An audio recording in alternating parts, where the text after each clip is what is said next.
สังเกตหันได้ว่าบางครั้งบางคราวเนี่ย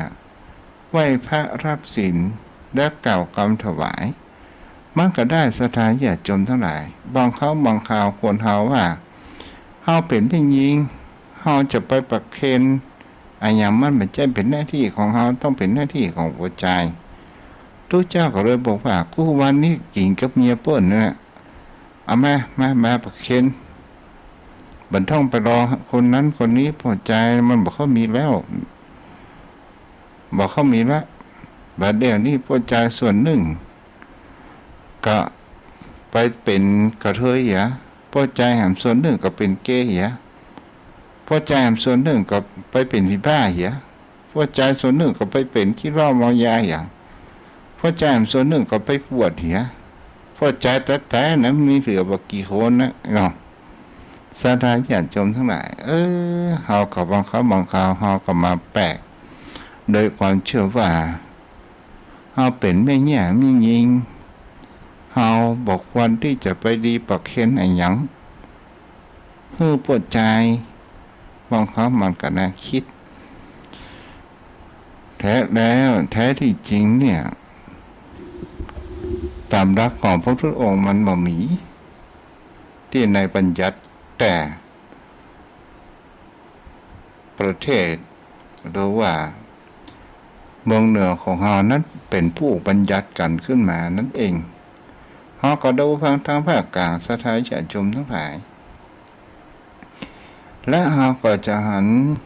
ขันธว่าตั้งภาคกลางไผก็เป็นได้แม้กระทั่งละอ่อนที่ไหว้พระรับศีลเขาก็เป็นได้เฮาก็มาหันเขาเป็นอะไรอย่างกันสักอย่างถ้ามีการอย่างใดแล้วตามป่อนานสยันลองมาเสริมแต่งความรู้เกิดขึ้นนี้กับเนาะลองว่าตัวเจ้าจะเป็นประการฉันใดก็ลองมาปรุงแต่งทุกสิ่งทุกอย่างมันมีไผรู้ไปเสียทุกเรื่องหน่อยโยมพ่อโยมแม่เดี๋ยวฟังป่อนานสยันเด้อป่อนานสยันอยู่ในสายแล้วก็โทรเข้ามาได้เด้ออนุโมทนาครับแม่จันเพนคำโพธาอุปาสิการัตนอุปาสิกาให้รับฟังอยู่ตลอดจนถึงสถานญาติโยมที่รับฟังอยู่สามารถที่โทรเข้ามาได้เด้อ0631639950เพราะนั้นถ้าอยู่โทรเข้ามาคำนอ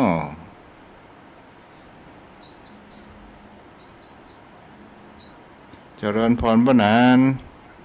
ครับขอกราบแต่ใจไวสารในเมตตาบารมีธรรมท่านเจ้าด้วยความเคารพอย่างสูงครับถ้าพระคุณเจ้าจะให้ผมอันเสริมเรื่องของอย่างของน้อยปฏิเป็นอาจารย์นานปฏิเป็นจ้างซอหรือว่าที่ไหนครับท่านพระคุณเจ้าอันนี้กับความเชื่อเนี่ย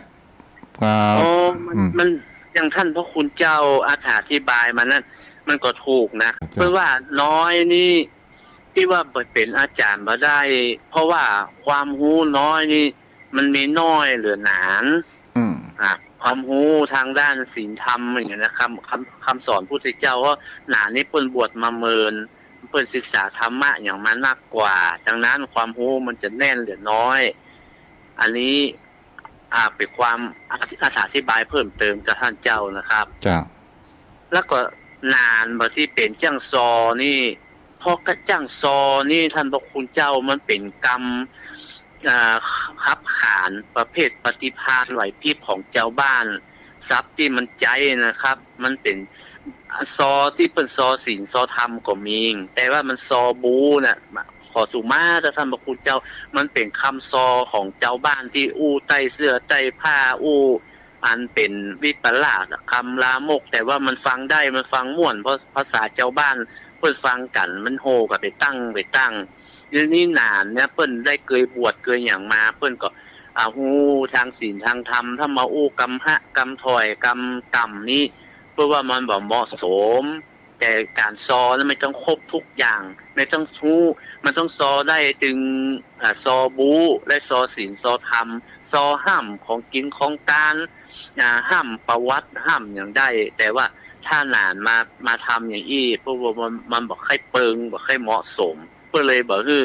บ่สมควรจะเป็นจ้างซอยท่านบอกคุณเจ้าแล้วมันมีหั่นกรรมเขาว่าแท้หันล่ะมันเป็นน้อยฟังเป็นไปเป็นอาจารย์มันตกคืดอย่างนี้เป็นต้นโอ้ท่านเจ้ามันสร้างความอันนี้กลัวกันเนาะมันหนึ่งมันอาจจะเป็นแบบไม้สอดตากล้วยครับคือไอเรื่องคำว่าคืดนี่นะมันอาจจะทำให้คนที่เป็นอาจารย์นะอาจจะว่า มันด้วยความบังเอิญเนี่ยอย่าไปซบอุบัติเหตุพ่องเป็นพยาธิพยายามอย่างพ่องอันนี้มันถึงบัจจัยอาจารย์มันก็ถึงเป็นอาจารย์มันก็ถึงเป็นครับ ถ้ามันตัดแต่ยามอย่างอุบัติเหตุมันหลีกเลี่ยงบ่ได้โรคภัยไข้เจ็บบางทีมันก็หลีกอาจารย์ที่เปิ้นอายุตายหนุ่มตายน้อยก็มีท่านพระคุณเจ้าที่บ่เป็นอาจารย์ได้บ่เมินเพราะก็เสียชีวิตลักนี้คนรีบไปเป็นการน้อยไปเป็นมันตัดแต่จังหวะมันอย่าหาล่ามันบับแป้นะกะมันเป็นอาจารย์น่ะมันเลยเป็นอย่างอี้มันก็อยู่ที่ปากผลถ้าเปิ้นอู้ในทางที่ดีถ้าเปิ้นเปิ้นมองเห็นส่วนดีเปิ้นว่าเปิ้นก็ได้เป็นอาจารย์ได้สืบสร้างศาสนาได้นำให้ออกศรัทธานำกินนำตาลอย่างและบุญเปิ้นมาเมาอีน้อยเปิ้นก็ความดีของเปิ้นบุญของเปิ้นก็ได้รับไปแล้วเพราะว่าของการเป็นการตายท่านเจ้าว่านะสังขารคนเฮามันเหมือนแน่นอนท่านพระคุณเจ้ามันมีมันฮู้กับวันเกิดมันบ่ฮู้แน่ชัดวันตายท่านพระคุณเจ้าเนาะเจ้าแล้วโรคภัยไข้เจ็บว่าได้ท่านเจ้าแทนประการถึงก็คือบางครั้งบางคราวเฮาหันบางคนก็บักกล้าที่จะเข้ามาประเคนสังฆทานพระสงฆ์องค์ข้าเจ้าว่าเฮาเป็นไม่ยิงอย่างนี้เป็นต้นอ๋อคือคนอาจจะเข้าใจว่าแม่หญิงนะเป็นเพศที่ว่ามันบ่เหมาะสมใกล้พระคุณเจ้าอาจจะไปปัดไปกายอย่างพระคุณเจ้าแต่ที่จริงมันบ่ได้บัญญัติไว้ในวินัยว่าแม่หญิงห้ามเกณฑ์แม่หญิงห้ามเข้าหาพระสงฆ์เป็นบ่ใช่ครับคนความเข้าใจของคนเหนือล้านนาของเฮาเนี่ยมันอาจจะเข้าใจว่าเป็นไม่ย่าไม่ยิงมันบ่เหมาะบ่สมที่จริงมันบ่ใช่ความบ่เหมาะบ่สมนั้นมันก็มีเหตุผลของมันต่างหากว่ามันบ่เหมาะบ่สมด้านใดเหตุใดครับแค่นั้นแต่ก่อนนี้อย่างท่านเจ้าว่านะอย่าไปเนี้ยบ่ใช่น้อยใจหนามันคือแต่ก่อนนี้คือน้อยหนานเปิ้นนักและเปิ้นก็มีความรู้มีความสันทัดด้านพิธีการหรือว่าจะเป็นศพเป็นซากเป็นอย่างเนี้ยเปิ้นผ่านมานักแล้วพอดีน้อยหลานมันนักเปิ้นก็จะไปขอป้าน้อยป้านานมาช่วยมาจัดมาแจงแต่สมัยไปเดียวนี้ท่านพระคุณเจ้ามันนับวันนับจะหายนับวันนับจะเสี่ยงไปคนที่เปิ้นบวชแล้วเปิ้นซิกออกมาเป็นน้อยเป็นหนามันบ่ค่อยมีแล้วครับมันก็ต้องจำเป็นอนุโลมไปตามเหตุการณ์ละเวลาของมันไม่ยิงก็ยากได้ครับท่านเจ้าแต่มันบ่มีโอกาสเป็นตาไหนอย่างนี้บ่ได้ดูเนาะใช่คือเหนือของเฮานี่มันมีโอกาสเว้นตาแต่ทางภาคกลางภาคอื่นนะไม่ยิงเพิ่นก็นำครับเพิ่นก็ยังที่วัดใหญ่ๆวัดที่เปิ้นสอนกรรมฐานเพื่อเข้าโยคีไม่ยิงก็นำกินน้ำตาลวัดสังฆทานเพิ่นก็ไม่ยิงทั้งนั้นนะครับทำครับทั้งใต้ทั้งอีสานนี่นะครับไม่ยิงนอนวัดนอนวาเยอะแล้วก็นำกล่าวคำถวายสังฆทานนำไหว้พระรับศีลมันก็อยู่ที่แต่ละท้องถิ่นเนาะท่านพระคุณเจ้าอันนี้ก็เป็นแต่ละท้องถิ่นครับมันเป็นแต่ละท้องถิ่นแต่โอกาสเว้นตาเนี่ยมันมีเฉพาะภาคเหนือนี่แต่ๆเลยท่านเจ้าตามที่ผมได้ไปมานะภาคอื่นๆตั้งแต่สมัยผมเป็นตุเป็นพระแล้วก็เป็นเพราะนั้นที่ตู้เจ้าอู้ไปนั้นถูกก่อที่ว่ามาครั้งหนึ่งพระไตรปิฎกมันมายังบ่ถึงแต่ครูบาอาจารย์มีครูบาอาจารย์ที่พอฮู้ไปเรียนมาแล้วก็ได้เอามาตัวแล้วก็แต่งเป็นวิหารนี่เนาะอันนี้เป็นข้อมูลที่ถูกต้องท่านพระคุณเจ้าเพราะว่าคนที่จะเรียนภาษาบาลีพระไตรปิฎกในภาคเหนือเขามันมีน้อยนักส่วนมากนะท่านพระคุณเจ้าจะต้องไปเรียนใน ที่เจริญนะครับในตัวเมืองแท้ๆก่อนนะในบ้านนอกชนบทปัจจันตชนบทอย่างนี้มันบ่มีเผยแพร่ไปสู่ส่วนภูมิภาคนักมันก็หามามีมาเนี่ยท่านพระคุณเจ้าแต่ก่อนแต่เดิมนะเดี๋ยวต้องไปศึกษาอยู่ในตัวเวียงเดี๋ยวต้องไปหาที่พักประเดี๋ยวนี้เพิ่งขยายมาตั้งนอกเรียนความรู้บอกว่าจะเป็นทางปริยัติอะไรอย่างนี้ตั้งนอกก็นักขนาดครับประเดี๋ยวครับ จ้า แล้วปรึงใจโวหารทุกอย่างจะเป็นโวหารภาษาบาลีนี่มันจะมีเป็นน้อยครับ มันจะมีมันนักแหละ จ้าแม่นแม่น ครับท่านพระครูเจ้าบอกถ้าว่าอย่างเลยอันนี้ถ้าเป็นความผิดนะผมขออนุญาตห้ามผิดนะพระไตรปิฎกนะวัดรอบนอกก็หามามีนะท่านพระครูเจ้า สมัยผมนี่ยังหายากบ่มีที่ไหนท่านพระครูเจ้า นี่ก็นับว่าประวัติ ได้ นะ อ่านบาใช่ครับพระหนังสือพระไตรปิฎกเป็นตู้พระธรรมอะตู้พระไตรปิฎกอะครับ แต่ก่อนนี่ ใน พ่อนานเขาล้วนพ่อนานเขามีนวประวัตินะเนาะ ตอนนั้นพระโกวาดได้มีแล้วครับ เพราะว่ามหาสมณเจ้าพญาณที่วัดโลรสนะเปิ้นเผยแผ่มาแล้วครับเปิ้นบังคับให้เรียน แต่ว่าพระไตรปิฎก84,000พระธรรมขันธ์ที่45เล่มน่ะแถวรอบนอกยังบ่มีครับท่านผู้เจ้าแต่ที่ว่าตู้ทำหรือห่อทำน่ะมันจะเป็นทำใบลานทำที่เปิ้นจานทำตัวเมืองนักพระคุณเจ้าเป็นหิบที่ครูบาอาจารย์โบราณอาจารย์ล้านนานะเปิ้นบันทึกไว้เปิ้นเล่าเรื่องแล้วเปิ้นก็บันทึกน้ำทำคำสอนไว้เป็นใบลานแต่พระไตรปิฎกแท้ๆบ่มีนะครับเพิ่งจะมามีมาช่วงหลังๆในท่านพระคุณเจ้า จ้าสมัยสยามรัฐเนาะ ครับแม่นแล้วก็มีน้อยนักก็จะมาหาสู่ชนบทนี่ก็วัดไหนไกลๆก็บ่มีจะมีวัดที่เจริญก็จะมีพ่องเลยครับ แต่ช่วงประเดี๋ยวนี้มีทั่ววัดทั่ววาหมดแล้วครับ จ้าวัดตู้ก็บ่มี นะครับ ตู้ทำ เมื่อสมัยผมเป็นตู้นะท่านพระคุณเจ้าผมยังบ่ได้ดูนะเพราะมันบ่มีอ่ะต้องถ้าไปดูก็หนึ่งในเวียงในชนบทในตัวเมืองในวัดใหญ่ๆวัดพระสิงห์วัดเจตุพนที่เพิ่นมีการศึกษาที่เพิ่นมีศูนย์โรงเรียนน่ะ จ้า แต่บ้านนอกนี่บ่มีเลยท่านพระคุณเจ้า จ้าอนุโมทนาเด้อ ครับ พ่อ ผ หนาน ม เนาะ กับไว้สาเมตตาธรรมท่านเจ้าด้วยความเคารพครับกับไว้สาครั จ้า บ เจริญพรเด้อที่มาเสริมแต่งกันอนุโมทนาแม่อ๋อย แม่อรพินอมรมนตรีแม่เรนูรับฟังอยู่เนาะ0631639950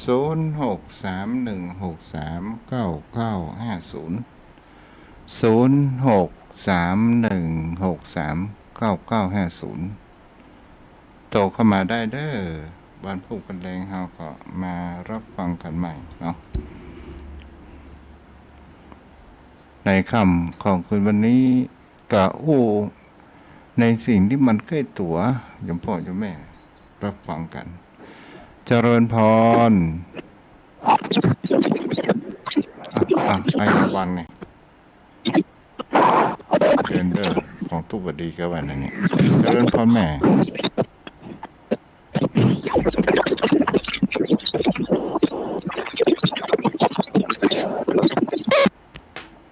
ฮัลโหลแม่เป็นว่าโทรศัพท์ของแม่ประเดี๋ยวเด้อแม่นวลยอดคำปันเนาะรับฟังอยู่นอนดับดึกเหมือนกันเนาะเจริญพรแม่โทรศัพท์แม่เป็นอย่างไรฮะโอ้แม่จ้าฮัลโหลโทรศัพท์แม่พอดีได้แม่เด้อพอคือลูกหลานพอกรรมเจริญพรแม่ติ๋ม อัตการเจ้า จ้า หาแม่ฟังอยู่เด้อ เจ้าแม่ วันนี้บันรับเนอะวันนี้บักให้รับนั่ง จ้า ฟังท่านจนนอนฟังท่านจนจบเลย วันนี้บ่ดนทอกตา วันนี้บันโดน จ้า โอ้ก็นาสายันนี่ก่อนนี่ดีเนาะ ดีละก็เป็นผู้มีความรู้ เจ้า คือเจ้าหลวงดูแม่ อืม นันหลวงอ่ะ อืม อดีตเจ้าอาวาสเหรอ เจ้า จะ เพิ่นนั้น10,000แล้วจ้ะ อันนี้ก็บ่ฮู้ดอก อันคืนแต่ว่าฝนตกก่อทุ่งปะเกตอ่ะ ตะวันตกแม่ตู้เจ้าโอ้สัตว์เสร็จเรียบร้อย เนาะ จะตกทั่วอยู่เนาะ อืม เจ้าดีแก เจ้ากำลังใจท่านเนอ จ้าบุรักษาเด้อแม่ติ๋มเจ้า 0631639950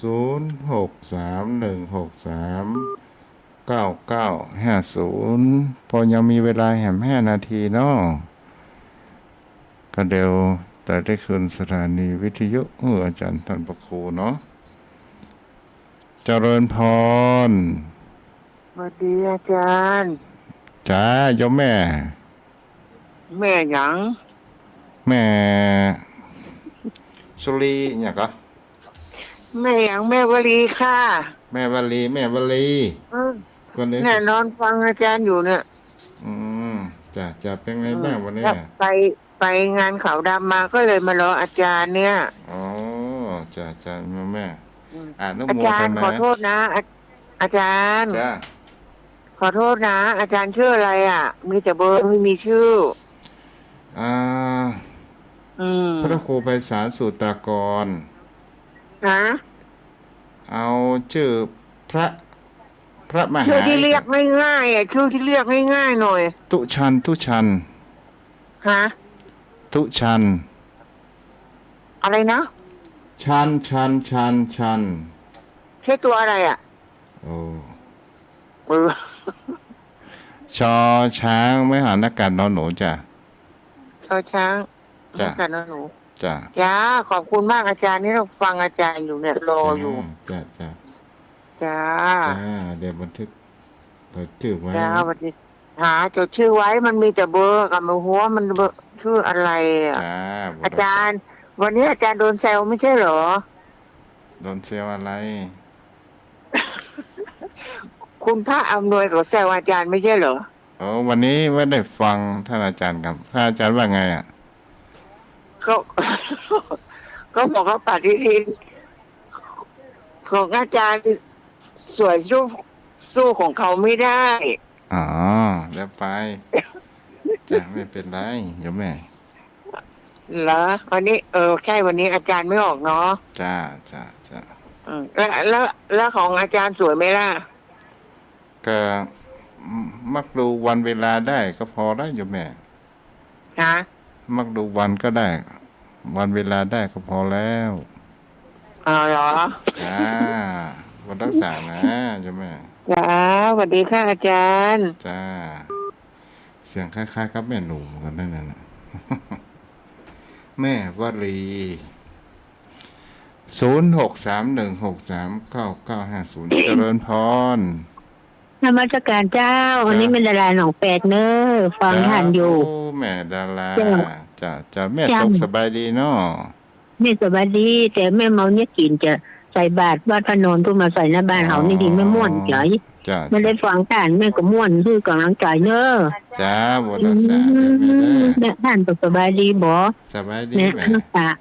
ษาตัวเก่าเนอะจะไปเจ็บไปได้ป่วยเนอะแม่ก็ยังแค่นะ จ้า แม่บอกเป็นเหมือนเก่า จ้าบรักษาเด้อภาคคุ้มครองจ้าอ้าวใครจะโทรมาแฮม0631639950มันพวกเพื่อนแรงหาเขามาฟังกันใหม่เนอะยมพ่อยมแม่คนวันนี้ก่อนนอนรับฝันดี ราตรีสวัสดิ์บนรักษาพระคุ้มครองอายุโหโนโอ้งานบ่มาบุญนิดหน่อยนะเอาทุกก่อนเด้อแม่เด้อรู้ทุกก็โทรมากันเนาะผู้รักษาพระคุ้มครองอายุวโนสุขังพลังขอเจริญพร